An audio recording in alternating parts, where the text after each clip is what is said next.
ခေါ်သမျှလောကကြီးနဲ့တွေ့ဆုံလိုက်တိုင်းကြားရတယ်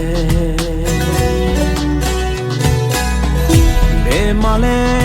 လာပါခြင်းနဲ့စင်မှန်တဲ့တရားရှိမှာပဲဒီစိတ်ပုံကွယ်နေစေပြိုဝဲတဲ့ဘဝရဲ့ကားချမ်းများစံတတွန်းဖေးလိုက်တိုင်းစံပစ်တဲ့အမြင်မှန်တွေပြောင်းသွား